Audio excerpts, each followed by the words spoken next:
plans to work on the AI summit that our Prime Minister had offered to host at the time of the Paris AI Summit. Many of my colleagues have been part of various panels and other discussions in the past 3 days on a range of issues. Most issues about AI and India's approach to AI would have been covered in many of these discussions.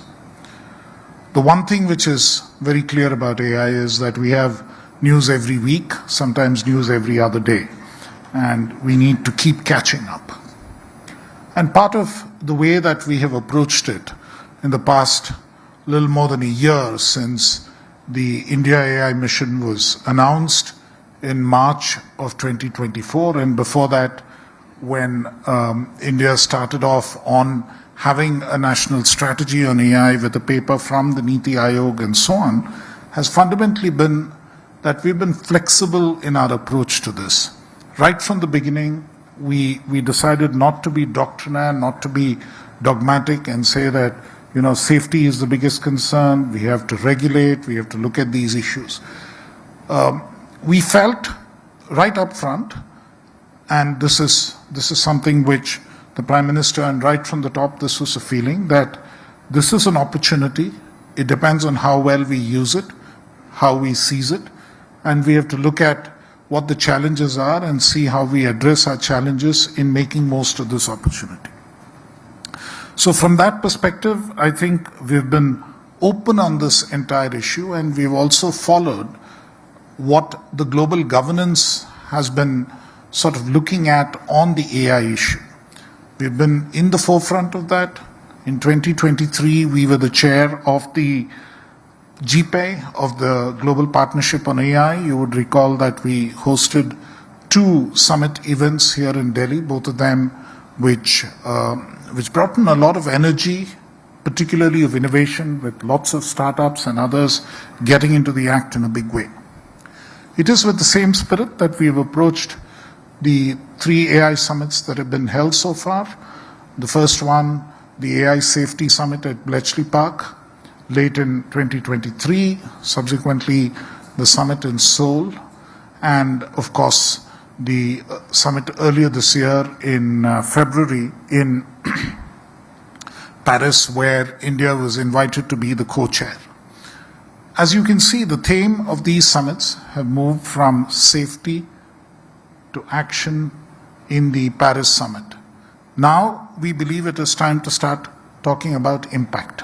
It's been almost about 2 to 3 years of this journey, and I think many people are impatient to see actual impact of what AI can do and what AI can deliver and what can actually happen. And when we say impact again, I think we need to look at it in a positive framework in terms of what it can actually deliver.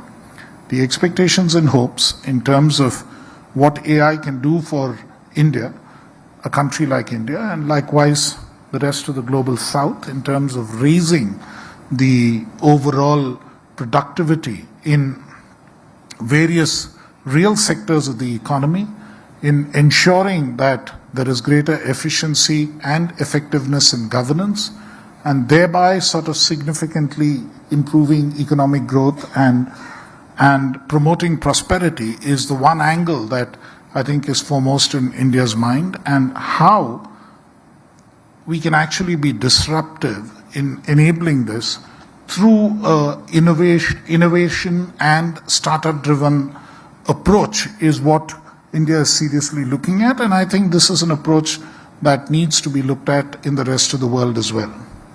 Initially, of course, there were a number of fears about the overall costs, whether it's affordable for a country like India, whether we can actually get the compute capacity together, whether we can get the human resources together to actually build models, whether we can create applications which can be sort of deployed in the field and so on.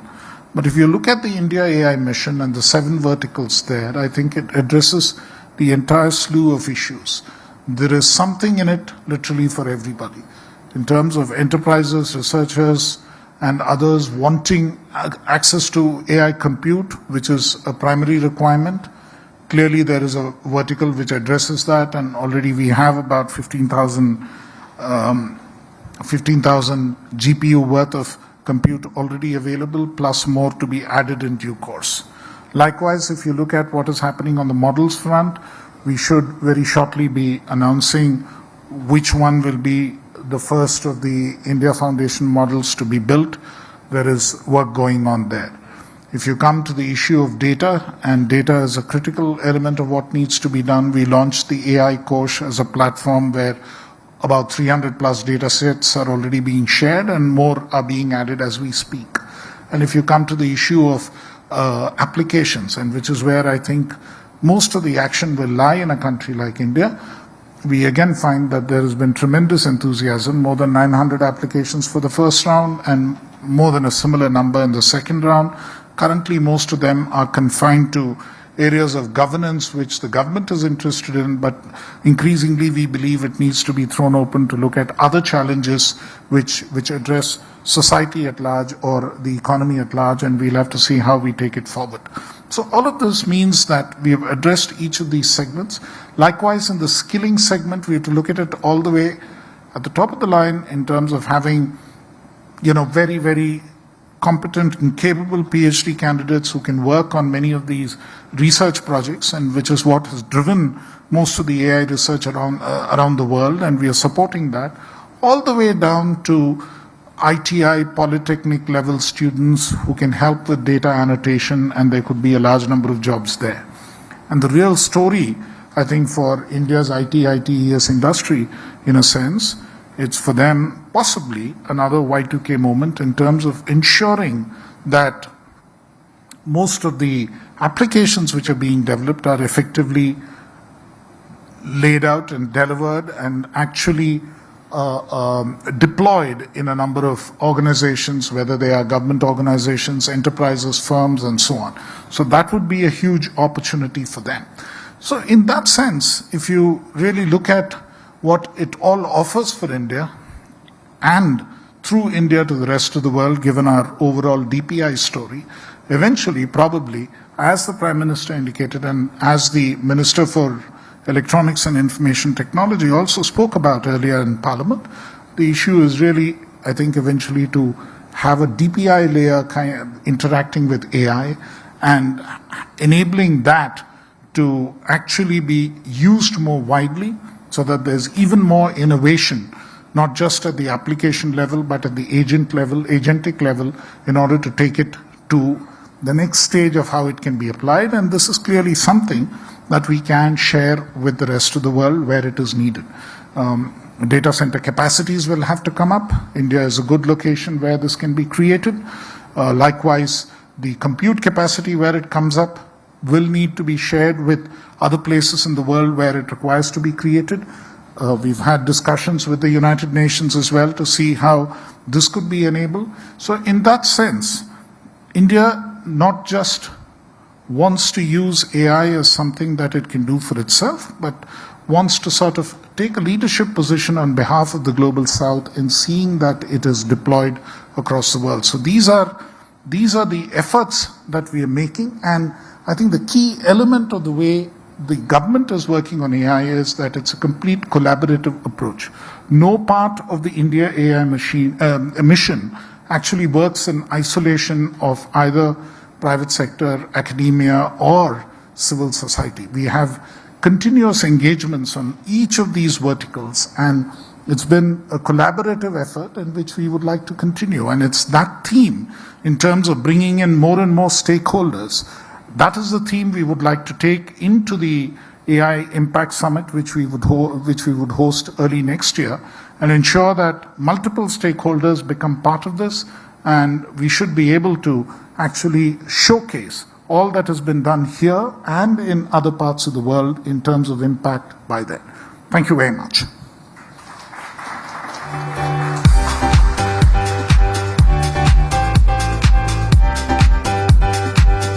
Thank you, sir, for that powerful keynote which sets the stage for the panel titled India's AI Summit, The Road Ahead.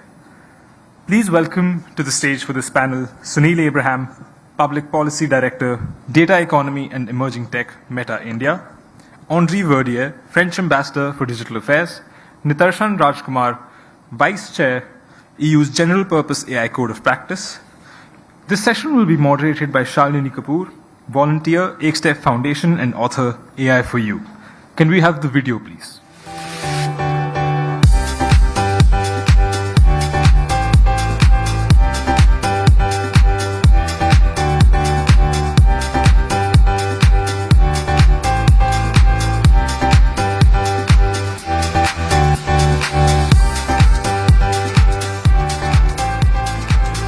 Shalini, the floor is all yours. Thank you. Thank you so much, everyone. It's definitely Saturday evening, and I'm sure everybody wants to go home. We have debated, talked, learned, networked, collaborated, and made our plans for next week as well of what meetings to continue. But yes, right now we have the esteemed panel with us. So let's discuss about the AI Summit for Impact, which is going to happen next year, and do a bit of brainstorming or thinking in a bit of unstructured way. We don't want to be structured like, end of Saturday. So I think I'll do a quick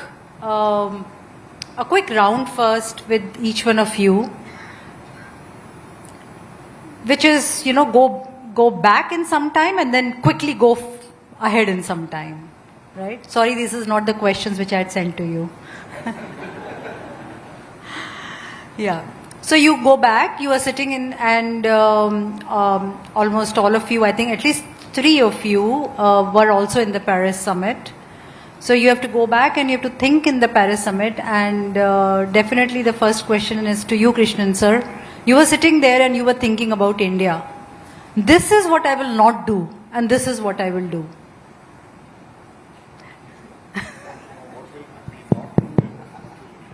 Interesting. I think what we will do, I think there are 2 things we will certainly do. I think one thing is collaborate and make sure that in each of these areas that concern us, we work with as broad a cross-section as we can actually collect and put together. I think this is something which is fairly apparent from across the world. I attended a G7 plus a few other countries, a meeting in Rome last year, and I think the emphasis there was very clear that unless all of these like-minded countries, democratic countries, collaborate and put together enough capacities in every sense of the word, whether it is compute, whether it is model creation, applications, skilling, all of that needs to come together in order to enable the delivery to across the world and to make sure that it is democratic and inclusive. And that's clearly India's position on that. It needs to be democratic, it needs to be inclusive, it needs to get everyone in, and whatever we can do on this bit, we'll certainly do. So this is what we want to do. Now, what we will not do is throttle an opportunity. So that is something we are fairly clear about. Interestingly, many people initially it was even the word regulation was a not so good word. But fundamentally, people assume that regulation means that you'll promptly throttle innovation.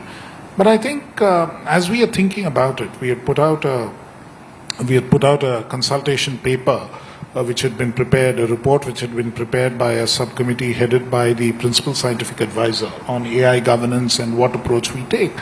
And we got some very interesting inputs on that paper. And some of it actually showed us that the regulation that we are thinking about shouldn't be just about regulating and putting guardrails on AI and don't do this and don't do this, but actually find ways to enable it.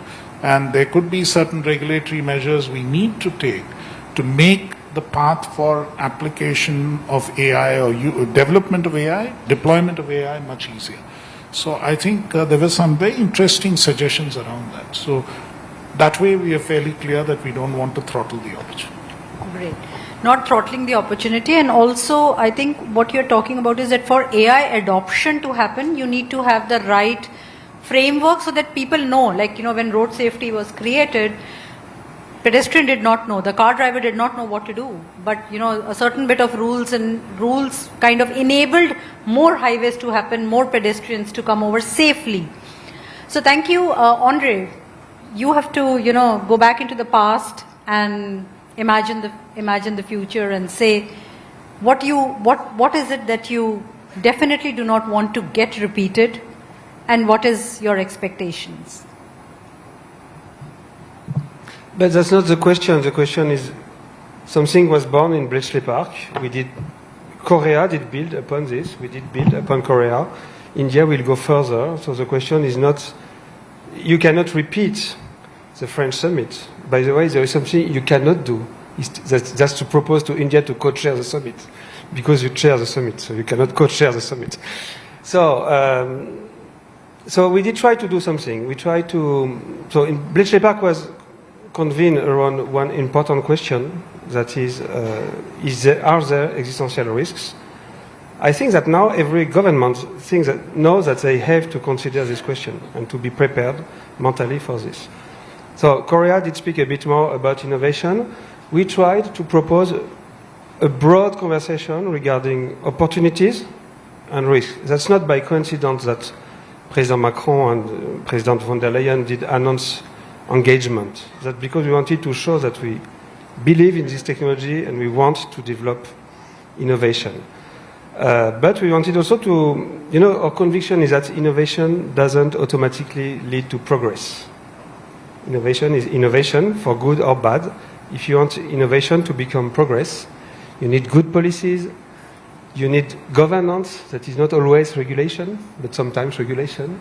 You need investment, we need common knowledge and common resources and open source and cooperation and competition. And so you have to design something. And probably the conversation in Paris was about this. And I feel that we did succeed at least to frame this conversation. So now we have to invade this framework and to work and to propose and to find solutions and maybe to pass the mic to my neighbor. Maybe I want to commend the Indian project to focus on impact, and it gave me a title. That's just to say that maybe there are existential risks, but there are also existential needs, and we need to address existential needs. If we don't use AI to improve by, 10% the agricultural efficiency in developing countries, we are criminals. If we don't use AI to build better education systems, we are criminals. But for this we needed to start from existential risks because they do exist, and then to propose a broader conversation, and then to focus on, so that like in rugby, in France we play rugby, so we pass the ball to the other one. Yeah, so design and how we do it well is important. So I'll come to you, Nitarshan. To look into the future, we always have to look at history. And you had really good feedback from what happened, what did not happen. We would like to hear your insights. Yeah, and I should start by saying that I'm speaking in an individual capacity. I have a bit of a luxury in being able to do that. I'm not in British government anymore. So this is purely my own views and reflections. What happened at Bletchley was that, in the months coming after ChatGPT, there was a realization that this is a technology that's moving faster than any that we've encountered before, and that government needed to act differently to how it's responded to other challenges in technology. It needed to be much faster. It needed to get ahead of the problem, potentially some of the most extreme problems, the existential or the catastrophic risks. And so, in the short span of about 4 months, Rishi Sunak and the team that we had pulled together this global summit where we invited leading countries, leading companies working at the frontier of AI to sort of acknowledge that the risks were serious. We'd never seen this before, where the countries had acknowledged collectively that the risks were real and that we needed to take action on them together, that it was a shared problem for all of humanity. and so you saw that in terms of like the US and China being on the same stage and signing the same documents, making these sorts of acknowledgements. That was an explicit aim for us to like set the groundwork, set the norms that this is something that all of humanity had to face together rather than independently, parcel off and try to, or just not make any progress on it all. So getting global agreement on the risks being real was important for us. And we were also really focused on building state capacity. So at the summit, we announced the creation of our AI Safety Institute.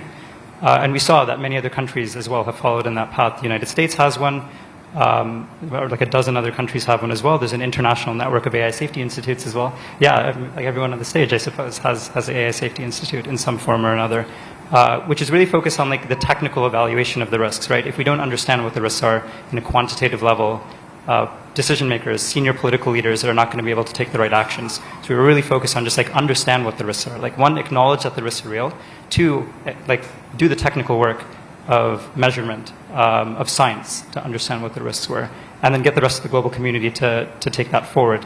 And sort of the third thing that we wanted is a forward process, right? You can have like a one-off event to talk about safety, but we also wanted a forward process at the political level for talking about AI, and that's continued in this form in the summit series. And it's also continued in terms of an international scientific report. So not just building political consensus around what the risks are, but building the scientific understanding of the risks, again, with a much broader set of countries, including involvement from like the UN, to mirroring what we've done in climate change. So across all of these things, it was about kickstarting a conversation that was not happening before at an international level, and that we were very worried would just never happen if there wasn't sort of like a strong political impetus or like a shock to the system to make people start talking about this. Right. Thanks. Interesting. So I'll come to you, Sunil. I know you weren't there at the summit, but your organization was. So, do let us know that, if it is impact and it is for public good, how does open systems work? And how do you think we can expect the private players for AI for social good and contributing in this summit for all the citizens? Thank you so much, Shalini, for the question, and thanks to Carnegie for having me again. On the question of impact, and especially in the Indian context, I think we've already seen several examples. I won't go into what Nandan Nilekani talks about, which is the use cases. I'll stick to some of the scientific advancements that have been made. So what the team at Sarvam did is they looked at all the available proprietary and open models and realized that for Indic languages, we as Indians were paying a token tax. The tokenizer wasn't efficient enough. And in Llama, it was 6 times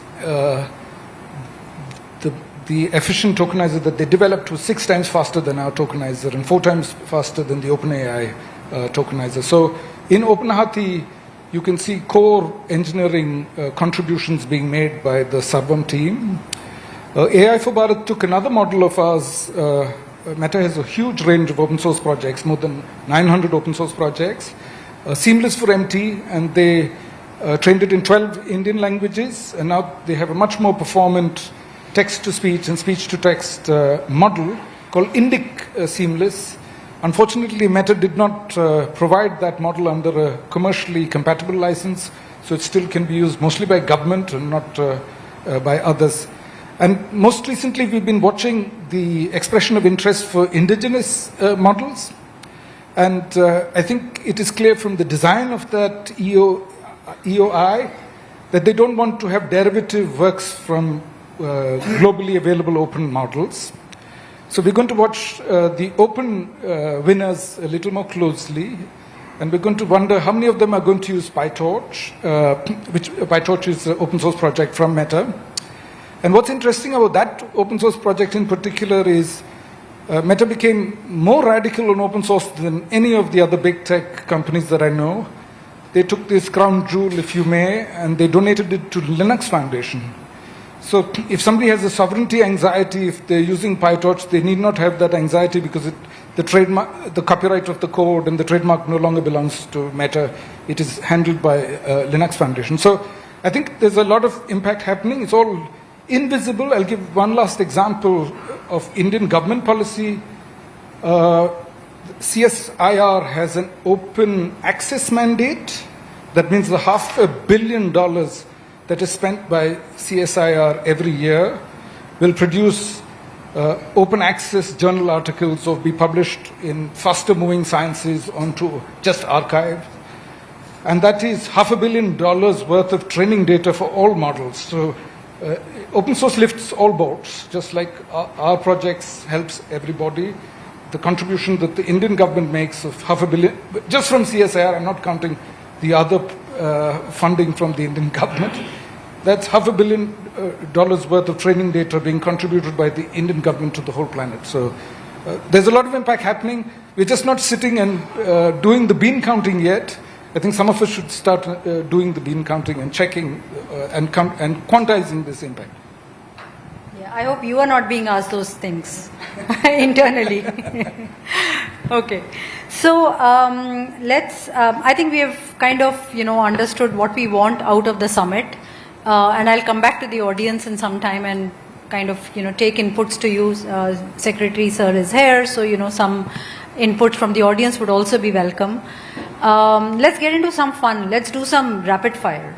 And I'll start with you, Nitarshan. At the summit, something for all or a large-scale challenge which is contributed by all? Could you clarify with that? Could you clarify what you meant by that? Like, AI. Is the summit going to be something for all? Yes. Or is it going to be a large-scale challenge contributed by all? What do you choose? You can choose one. So if I understand what you're saying, right, like I think the way we did our summit in Bletchley Park was we had a very small set of people and countries and companies that were invited, which I think is a different approach to where the summits have gone for like various reasons. But we were focused again on like risks that were emerging at the frontier from a small set of companies, from a small set of countries. And in some ways that maybe mirrors other areas of historical technological challenges like nuclear weapons or climate change to some extent, where the responsibility maybe, or like the risk that's emerging comes from a small set of actors. So that made sense when the focus was on safety.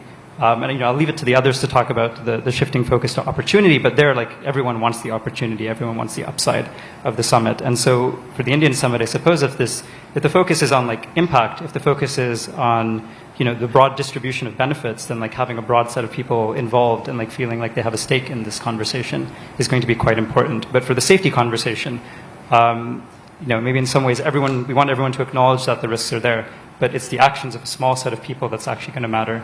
A small set of companies, like on the order of 10 companies in the world currently today, that will affect what the safety issues look like for the next handful of years. I'll come to you, Krishnan sir. Do you think summit should be something for all, or we take one large-scale challenge which everybody contributes in, and you can choose one? I choose something in between, I guess. That's not the option. Honestly, something for all is I think much as we would love to offer something for all, it may not work. But then, given the scale of challenges and everything, it can't be reduced to just one challenge. So probably, in a sense, it'll be more than one challenge, and thereby, everyone contributes and gets something out of it. Sure. Yeah. I mean, just one other thing is I think whether people think Bletchley was a success or not, if one were to interpret it as a success, which I obviously do, it's because we had a clear focus, right? It was like we were really trying to make progress on a very narrow set of things rather than trying to solve every single problem that existed in the world around AI. The problems of AI are as multifaceted as the problems of climate change or like the problem of global governance in general, right? And so that's like an almost intractable, infinite set of problems to try to solve. And because we were able to make progress because we picked a small set of things that we initiated conversations on, that we initiated like international processes and institution building on, that we wanted to make like concrete progress on. So it feels like for like the summit process going forward, even if there's like a broader focus on opportunity or on like distribution of benefits, it still might. I mean, I'd love to hear others' views on this too, but it still feels like you need to pick like 2 or 3 things that you want to make concrete progress on in those areas, which could be like the commercial deployment of data centers, right, for the rest of the world, and access of AI to the rest of the world in like some really measurable, concrete form, and then just like do as much as you can on that, rather than try to solve everything about global AI governance as a whole. But Okay. Good viewpoint. And the next question is for Sunil and Andre. 100 agents for all Indian citizens or one large LLM for India?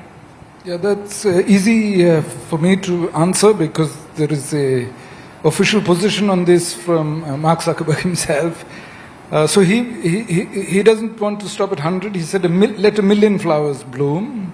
So that's the vision that he has for the world. He wants a million models. He doesn't want one ring to rule them all. He thinks that's some kind of dystopia to have that kind of centralized control.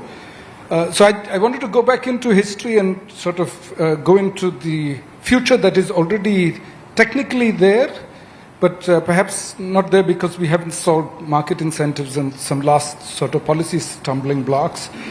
I go all the way back to 1440, the year 1440, and the city of Florence. The richest man, Cosimo Medici, was a lover of books, and he's 30 years old, and his book collection is just 8 books, and he grew up with 3 books. Today, we have a world where all the knowledge of the world could be offline in a 3 GB weight file or 1 GB weight file on a mobile phone of a villager in North Karnataka who does not have proper internet connectivity, and he can choose the novel of his choice, Munshi Premchand, and have it read to him in Kannada and in the voice of his favorite film actor, Dr. Rajkumar.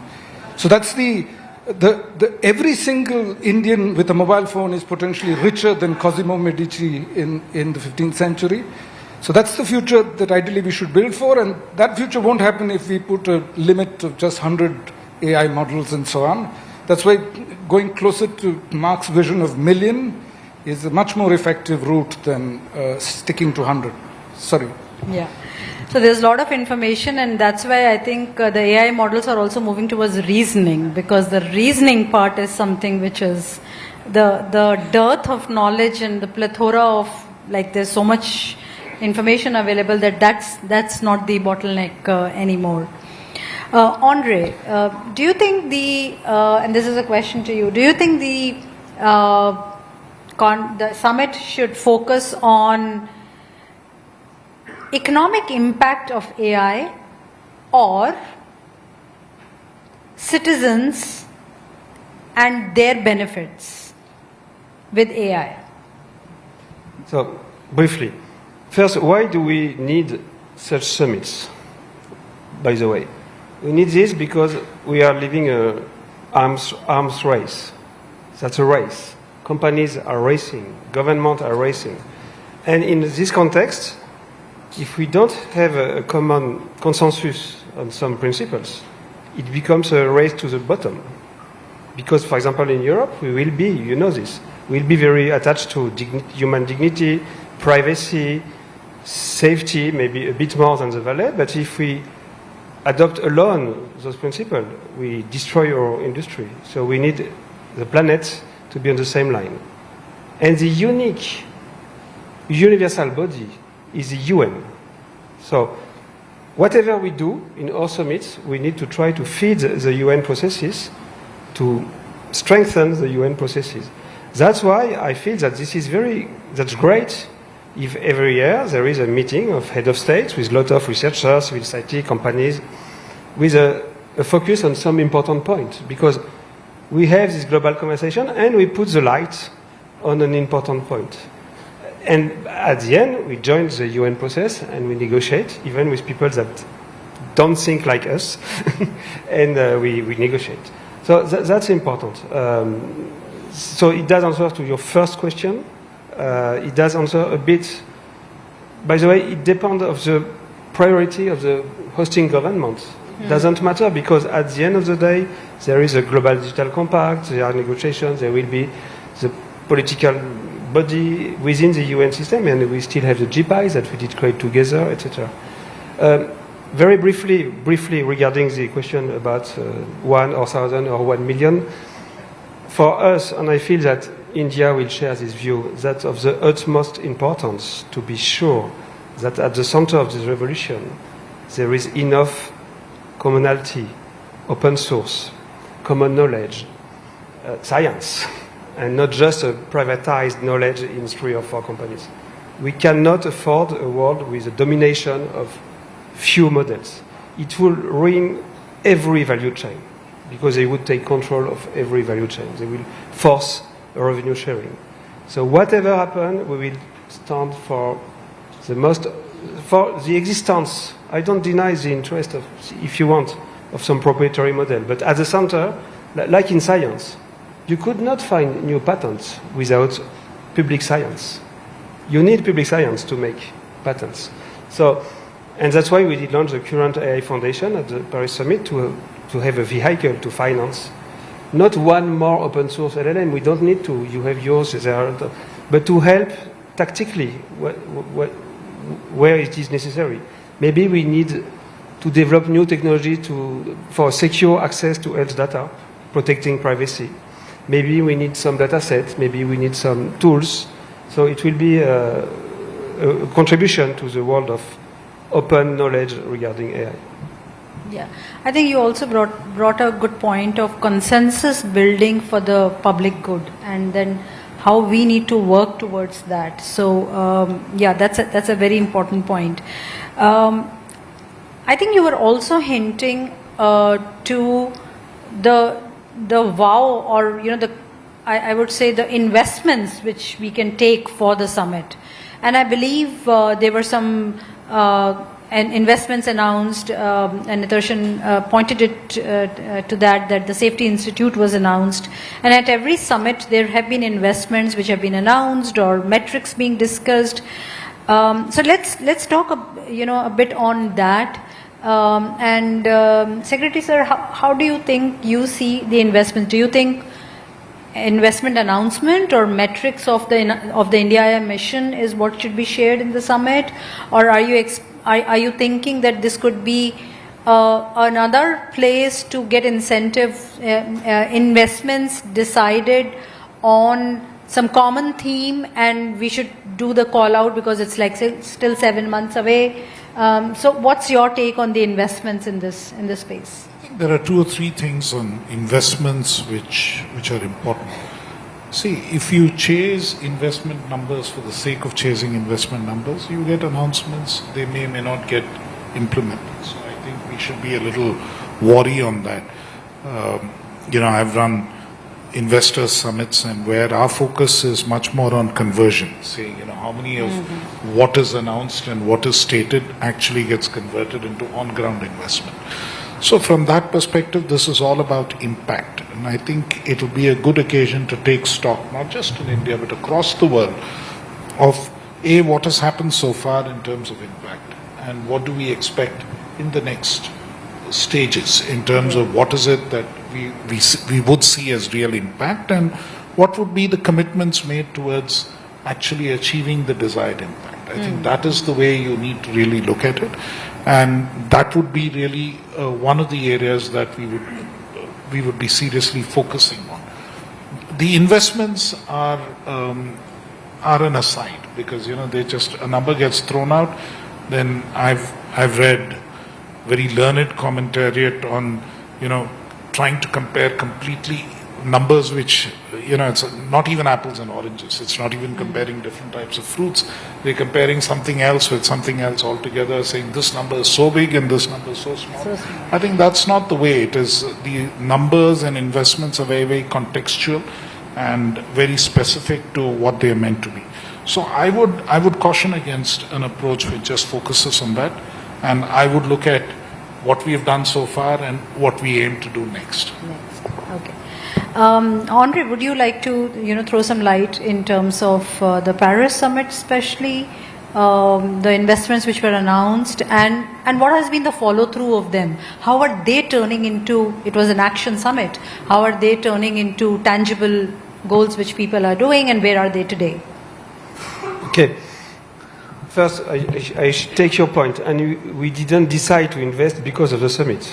We decided to invest because we want to have a seat on the driver's seat and not on the passenger seat. So that's our story and our industrial policy. But we decided to announce the investment during the summit. That was because we wanted to show that we believe in innovation, that we are not just speaking about regulation.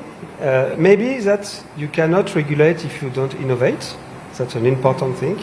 So we wanted to prove that we are making both. Maybe because I thought that you were preparing a question regarding innovation and regulation. So I did prepare an answer, but in one sentence. I think that regulation is not the enemy of innovation. And I want to ask the room, can you, quote, tell me one innovation that was born in the Wild West? Was something important conceived, any innovation in the Far West, in the Wild West? No. Innovation needs science, policies, infrastructure, research, and needs some politics. So just that's a small contribution. Where we are, that's quite simple. President Macron did not announce a governmental investment. He did announce some private investments in the French economy, mostly in data center or infrastructure. So they are delivering because that are private decisions. President von der Leyen did announce 200 billion euros in European investment. We are working hard between the 27 to discuss, to prepare, but we are working. So because the negotiation started in Paris and is currently ongoing. Yeah. Innovation needs a lot of politics, or some politics. That's a takeaway. Maybe, of course, obviously, you can have bad regulation. Yeah. And you can make mistake. You can also make bad investment. But I never read anywhere that investment was the enemy of innovation. That's... Yeah, thank you. Sunil, I'll come to you. There was a lot of discussion in the last 2 days that, and there are a lot of private players who are very keen to invest in the summit, and they're keen to run tracks, run use cases, challenges. So, how do you see the investments, or for the public good, for the citizens of India during the summit? Yeah, I'd like to sort of get to the monitoring and evaluation piece of the investment life cycle. And I've seen some analysis where the health of the Indian AI sector is measured by the number of patents that we have in AI. And there, I'd like to provide a small critique to that approach. If what we were evaluating were telecom technologies like 5G and so on, then counting the number of patents makes a lot of sense. Even if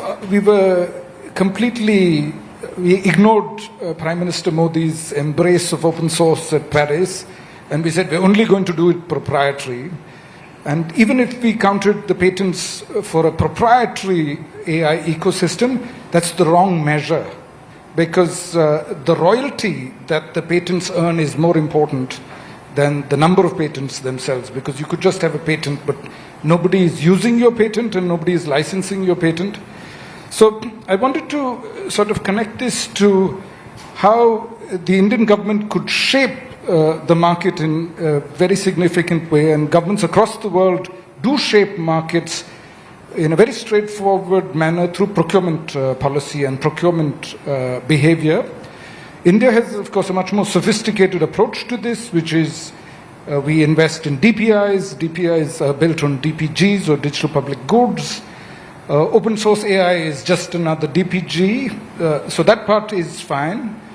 But we could update the procurement approach as well. There is the old 2014 government policy for open source in government. If we updated that policy and either had a mandate for open source in certain places, or a preference for open source in certain places, or some kind of test for people in government to decide, should I go with open source in this use case or not, That would be an incredible way in which the procurement budgets of the government would shape the ecosystem, would incentivize open science. So Meta giving a small grant to IIT Jodhpur and funding a set of PhD students to produce research, that's always going to be outshined 1,000 times by what the government does. And that's why I'm hoping that the Indian government can continue on that path of DPIs and sort of look at its procurement of technology a little more closely and perhaps update the 2014 policy. Thank you. Sure.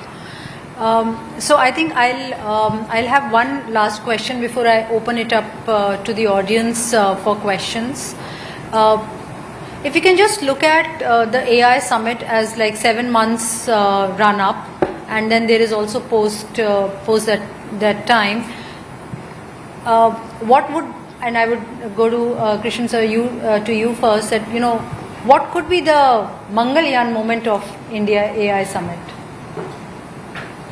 And I'm not calling it DeepSeek for a reason. Okay, now that's a tough one. I mean, I think to anticipate or to expect what would be that moment. But I think the one area in technology that India seems to have led in, as Sunil was just talking about, is creating DPIs. And if we are able to sort of intertwine AI with what happens in a DPI and either create a DPI which has AI also as one of the resources which is available and can be used more widely, that in a sense is a potential Mangalyaan moment. But if you ask me honestly, I wouldn't like to wait seven months for it. Yes, the time is now. Absolutely. So, what we can predict is that probably something unattended will appear before your summit. Probably something we don't prepare. Yeah, great. So I'll open it up to the audience now. Please feel free to raise your hands, and there will be mics reaching you. And you can choose the question whom you have, or you can make it general. I think the first hand was raised at the center, yeah. And then we'll come to you, sir. Yeah, Mr. Krishnan, we are talking of future AI ahead, and our manpower is in agriculture, railway, and defense. How we are going to deal these three main manpower with AI inputs? Whether we will have a like drone or in agriculture tractor are being AI driven. Same is in defense services. Do we are really prepared to input our AI in full swing, or just it will be slow type? I think in each of these sectors there are efforts on currently as to what would be the most effective deployment of AI. In agriculture, Krishi AI is already being applied. We are working with a range of stakeholders. The Agriculture Ministry is working intensely on it to actually look at range of data sets to figure out what better advice can be given to farmers, how you can actually leverage all this information, run it through a model, and then tell farmers and give them very specific advice related to where they are and how yields can go up. Similarly, our armed forces are also working on how AI can help them increase effectiveness. Likewise, in every other sector. So I think the work which is happening in this field is significant. And the other interesting thing is that even within government, I mean, forget about what is happening outside government, there's a lot of curiosity. But we did find that even within government, there's a lot of curiosity and willingness to learn about AI. On Karmayogi Bharat, the IGOT platform, which is the training platform, the most popular course is yoga at the workplace. And the second most popular course is AI. So most people have done, I think at last count, close to 1 million people had taken this course on AI at the workplace. So there is reality. People say AI is hype, but yoga is reality. You better exercise and keep moving. We had a question here, yes. Thank you. There was a mention earlier in the discussion about the realization that AI actually also has an existential threat dimension. And the National Intelligence Council of the US, they actually have a kind of what they call the concept of existential risk, and AI is one of them. My question actually is this here, that, if AI is such a thing that is being talked about, why there are different processes? G7 runs its own process. The Bletchley process started there. The UN Secretary General also has a panel on AI, and there was a global compact on AI. Is there a contradiction as to why different processes are necessary if the aim actually is to recognize or realize that AI, if it goes haywire, actually poses existential risk? That's my one question. The second one is that, I think Secretary talked about data center in India. Now, as one sees, it's coming out in the papers. One, of course, is because of global warming and India being impacted by that. So already there are predictions about the shortage of power supply. And data centers, wherever they're being set up, they are huge consumers of energy. And even the US, they're actually finding that it's not enough. So are we in a position today, or it becomes a vicious cycle, are we in a position today to actually meet that demand which the data centers will actually have? At the same time, the challenge of global warming, and considering the coal actually still our main source of energy generation, whether we are getting into a kind of a vicious cycle. Thank you. Yeah. So let's take the first question first, and maybe Nitarshan, you can take it, because it was an evolution. The summit was an evolution, and maybe you can talk about that. Yeah. In some senses there is a contradiction, but that's because people have different worldviews. And our worldview was one of extremely rapid AI progress being quite possible. This isn't even that outlier of a view. If you listen to company CEOs, all of them think that they'll have systems that are as capable as expert-level humans on almost any task by the end of the decade. And so there's profound consequences to that. And it's not just about existential or catastrophic risk. Even if we manage those, society is going to transform in enormous ways. And it's a lot easier to coordinate and take action when you have a small set of actors, especially the ones that are maybe closest to the frontier, right? That are able to shape the direction of the technology. And, maybe many others have different perspectives on how the technology will progress. And so they think that the existing processes, which can happen in parallel through the UN or other fora, slower moving processes that are consensus amongst a much broader set of actors, is an appropriate way to go. So there's a contradiction in worldviews, but it's fine that both of these things are happening simultaneously, right? They inform each other. At Bletchley, we launched a scientific report as well, chaired by Joshua Bengio, and that included a much wider set of countries than the ones that were invited to Bletchley as well, and again, including the UN. So there's a sense of finding ways to get convergence between the rapid, opinionated processes and things that are more traditional, broad consensus-based processes as well. But my worldview is definitely we'll see extremely rapid progress, and so things are going to the existing systems I think are going to have to act much faster over the next 2 to 5 years as well. Yeah, sure. Please go ahead. Maybe I can add that your question is a very interesting and genuine question. So I will genuinely answer. The international order is not perfect, and by far and large. So today, as you did notice, there is no such thing as a world government. So we are quite 200 sovereign states, and we try to negotiate a bit. So if we decide that we want to forbid something, for example, I said yesterday, I think that we should ban AI that can evolve alone and duplicate themselves. That would be a good security. Let's avoid to have a model that can self-evolve and modify. And so we need to forbid to this company to do this. This company might be in the US, so we need the US administration to forbid this in their internal law. So we need them to sign a treaty, for example. But can you negotiate a treaty with China and the US and Russia and Europe? So that's long. And usually what diplomacy for other topics, nuclear, bioweapon, etc. First, we need to frame a consensus, to frame even the debate, to build consensus on some solutions, to progress slowly, to find allies, to build coalitions. You cannot decide tomorrow this is forbidden.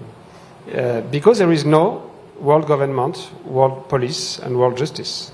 And that's what we decided after World War II, to respect the sovereignty of sovereign states. Sure. Yeah. The second question, yes. The second question on data centers, I think, again, a good question because it is a matter of concern. It's not a straightforward equation. And data centers, honestly, even before the AI thing came up, with cloud computing and everything else, there was a lot of pressure to add data centers. And initially, I am aware that there was a lot of resistance to setting up more because they guzzle a lot of power and they don't provide much employment at all. So there was always this feeling saying, why should we put up a data center where we are? But I think if you have to take advantage of this technology, it is something which needs to be done now. So which means we have to figure out ways of doing it.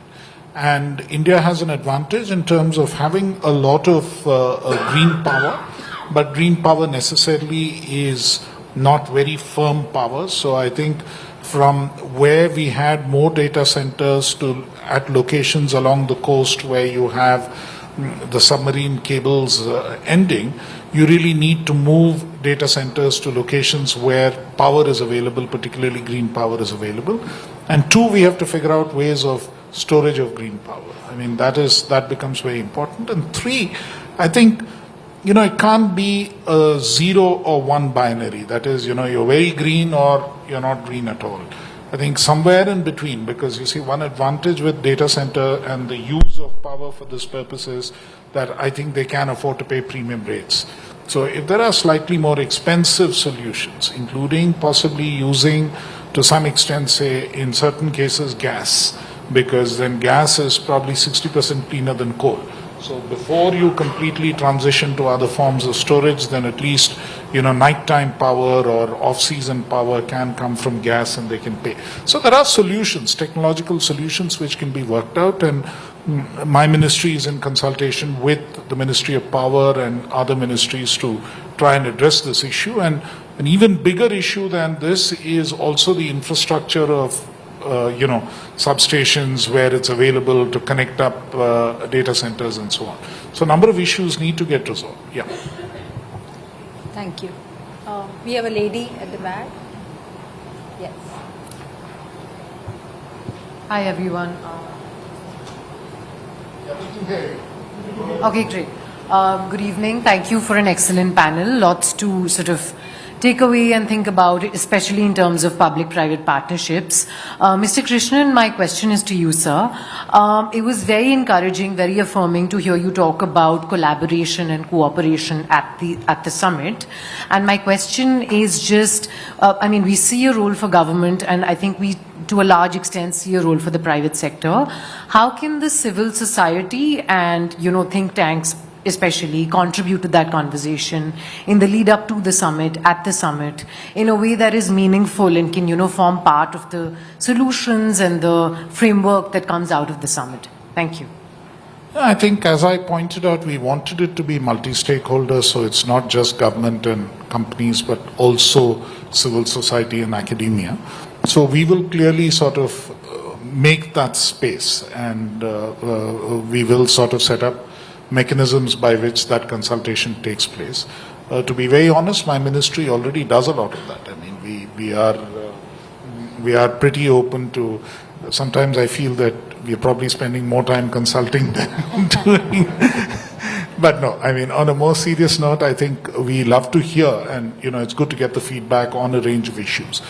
And since you mentioned civil society, let me make an appeal to you that AI governance is something which has come up now, but very related and linked to that is internet governance, for instance, which is in a multi-stakeholder format. And the participation from the Indian side, and in a multi-stakeholder format, the only way that you have more people in the room is by having multiple stakeholders representing a country like India. With 1 billion internet users, we hardly ever seem to find enough organizations in civil society, academia to represent. So probably there is a lot of space that you can actually take up, and presumably that will happen in AI governance as well. Thank you. Very encouraging. So we have one lady here. First, yes. Yeah. And then we have one at the back. We'll take that and then we'll come again. Yeah. Good afternoon. Can you hear me? Oh, it works. Good afternoon. My name is Shiko Gitao. I'm from Kenya. And my question should be quite obvious, right? This is the Global South AI Summit. Yeah? And I'm quite excited about it. In fact, I was in Paris when they announced that it's coming to India, and I was quite excited about it. Asa, and I'm feeling like all the questions are going to you. What are the actions you're going to take to have a more collaborative, inclusive summit that especially will touch on the Global South challenges? And I mean, not hating on the other summits. I mean, we talked about safety and action. But when you speak to Africans, what safety are we talking about when you don't have the fundamentals of AI? What action is being taken when some of the announcements actually left out the reality of our continent? 2 days ago we were saying, and even this morning we were talking, somebody saying the realities of India and Africa are pretty much similar. I always tell people, I was in India when I made up my mind about going back home. I was working for Google, excited about my life. But India convinced me to go back home and solve Africa's problems.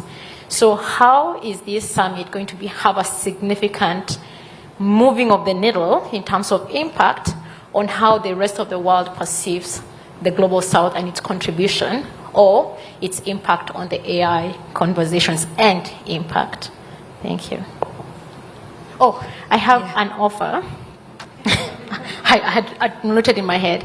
So part of that offer, I always say when I go to somebody with a challenge, I always say, what's the offer? I'm part of a group of people who are very bullish about what AI can do on the African continent. I'm willing to bring this group of people to support in building a working group for the African continent on this summit. Thank you. Thank you very much for that offer, honestly, and I think we would love to have you and the group at the AI Impact Summit in early next year. I think that will make a significant difference. I think from India's side, I think our commitment to the Global South in terms of making sure that this happens for the Global South is very strong. Our Prime Minister made sure that the G20 was expanded to include the African Union. That's a key element which happened.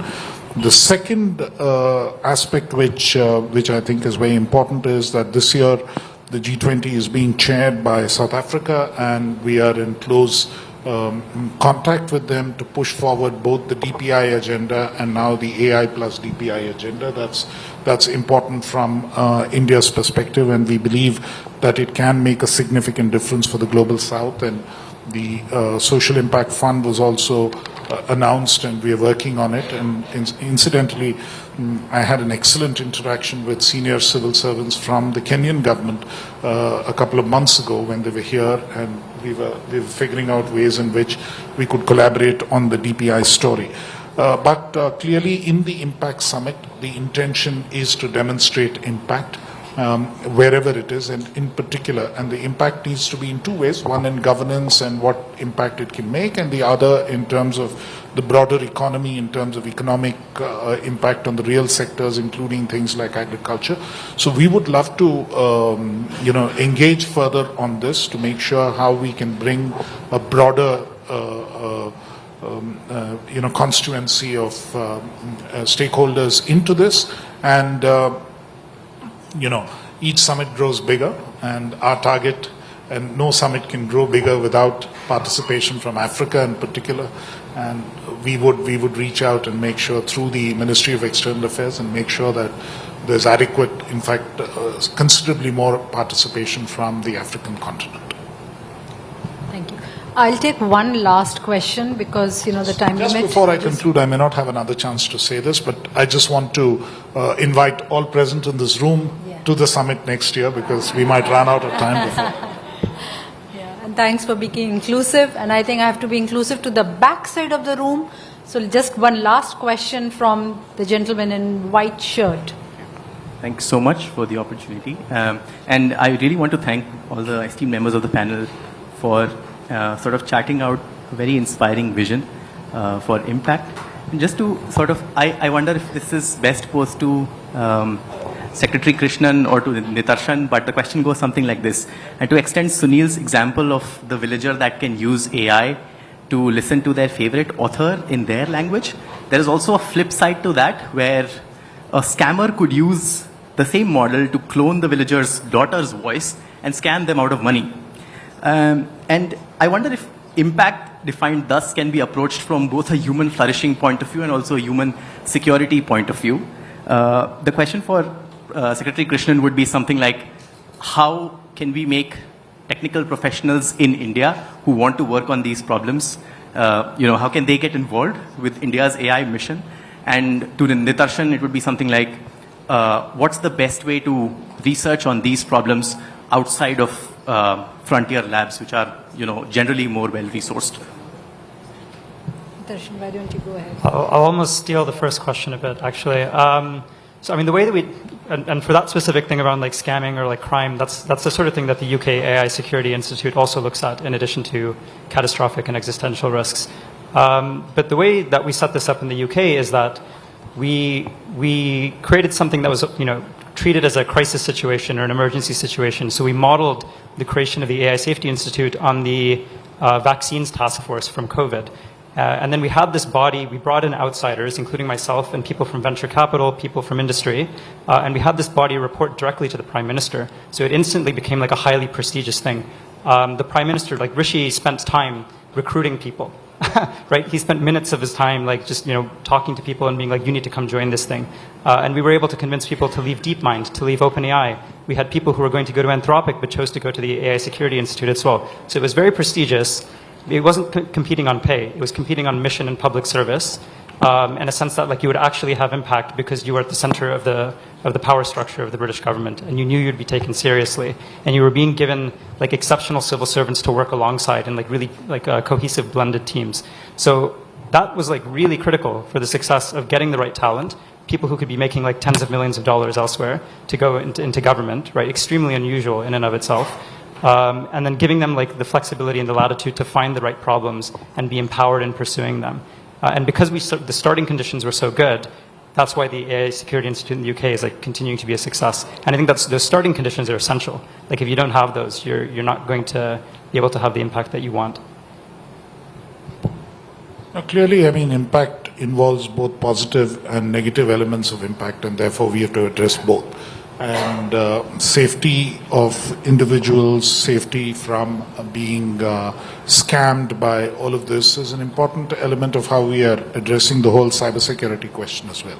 Within the AI mission, there is a vertical which deals with safety, and we do call for proposals on an ongoing basis, and we receive many proposals, and clearly it's a very popular effort. So I think the next time that this is called for and the AI Kosh, the portal has all of the details, and you should participate, or the institute that you're looking at should participate. In addition, there are also details of research and other projects on the safety aspect which have already been awarded.